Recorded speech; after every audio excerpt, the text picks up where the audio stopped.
Ngayong taon, ang ating tema ay hawak kamay nating tugunan ang hamon ng diabetes. Ngayon araw, pag-uusapan natin ang diabetes. Hindi lang bilang isang mataas na sugar sa dugo, kundi kung papaano ito nakakaapekto sa bawat pamilya, sa lipunan, at sa bawat mamamayang Pilipino. Ngayong araw, kasama natin si Dr. Rosa C., isang endocrinologist at isang tagapagtaguyod ng diabetes care sa Pilipinas. Doktora, good morning po. Yeah, good morning. It's my pleasure to be here tungkol sa ating Diabetes Awareness Week. Hawak kamay, nating tugunan ang hamon ng diabetes. Para sa inyo po, ano po yung tingin niyo pong nagiging balakid or barriers ng diabetes care sa bawat mamamayang Pilipino? Isipin natin, ang diabetes, hindi lang siya about sugar levels, about the numbers of the blood sugar of the patient, but it is a lifelong condition that requires the daily decision and continuous self-care ng pasyenteng may diabetes. Because of this, lahat ng pasyente na may diabetes, o halos lahat, nagkakaroon ng mga challenges that they encounter every day. I can probably put it in five things, 5 factors that can cause these barriers or challenges. Number 1, yung kaalaman tungkol sa diabetes. Minsan, ang mga pasyente natin, hindi alam na may diabetes na sila. Hindi nila alam na ang simptomas ng pag madalas umihi, madalas mauhaw, ay dahil sa diabetes. So, yung mga yan, kailangan alam ng mga pasyente or mga kapitbahay o kapamilya na ano ang diabetes talaga. Pangalawang balakid is the access and affordability ng mga gamot. Alam mo, meron tayong tulong nakukuha sa gobyerno pero minsan hindi sapat ang mga gamot natin. Marami tayong mabibisang gamot. Marami tayong paraan para ma-check ang blood sugar. Ang problema kasi medyo may kamahalan. Healthy lifestyle, minsan mas mahal ang healthy choices. Mas mura pa yung mga pagkain na hindi na angkop sa ating health.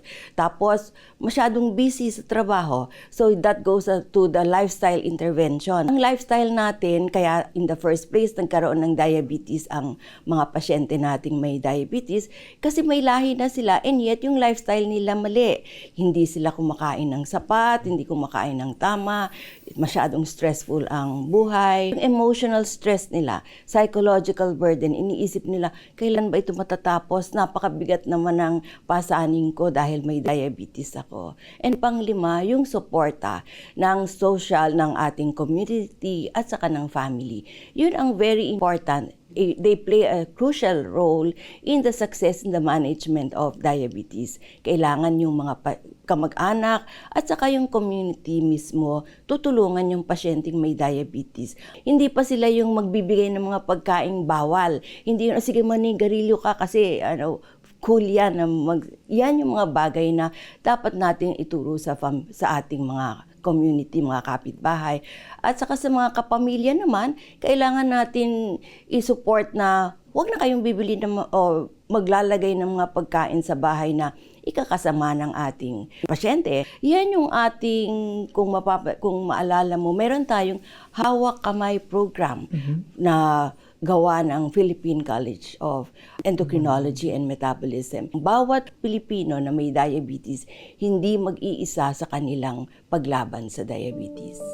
Tunay nga po, Doktora, talagang pag ang support talaga ng family and everything, tapos yung mga nabanggit ninyo in helping every Filipino po, maaari niyo po bang i-share sa amin yung kasaysayan ng hawak kamay program ng PCDM? Paano to nagsimula? Ano yung nangyari? Paano niyo po, what it is all about? Ang hawak kamay laban diabetes ay nagsimula noong 2007. So it's almost 2 decades now. Sa pamumuno ng the late Dr. Josephine Raboca. So I think I was the immediate past president then na pag-isipan namin na ang diabetes ang people or patients living with diabetes should not face this problem alone. Natanto namin na hindi lang espesyalista ang kailangan dito sa sakit na to. Kailangan ng tulong ng bawat isa sa community. So we actually made alliance, collaborate, partnership with the barangays, with the Liga ng Barangay, with the local government units, with midwives, with nurses, and primary care physicians in every community. So meron kaming tinatag na Train the Trainers program. Yung mga ating mga espesyalista, yung endocrinologists, pumupunta sa bawat barangay, sa bawat communities. They come up with lecture series kasi ang purpose nito is to detect early the disease, to educate them, to prevent complications. Yun lang naman importante, ma-prevent natin ang komplikasyon ng diabetes. Ang kinamamatay ng mga pasyenteng may diabetes, yung komplikasyon. And the only way that we can do that is to detect early. So minsan hindi lang sa adults dapat, pati sa mga bata. Sa bahay natin, simulan na natin ang pagturo sa mga bata, teenagers, ano ang healthy lifestyle, yung pag-iwas sa pagsigarilyo, pagkain ng tama, pag-ehersisyo. Early detection, early risk assessment, and treatment is actually the main aim of the Hawak Kamay program ng PCDM. Napakaganda pala ng Hawak Kamay program, no? So, parang pinapakita lang dito na hindi lang talaga sa parang sa konsulta, sa reseta or check-up, it's talagang going grassroots, talagang pupunta ka talaga sa bawat tahanan to actually help and modify and improve the diabetes care in the Philippines. Napakagandang programa, Doktora, and salamat para sa programang yon.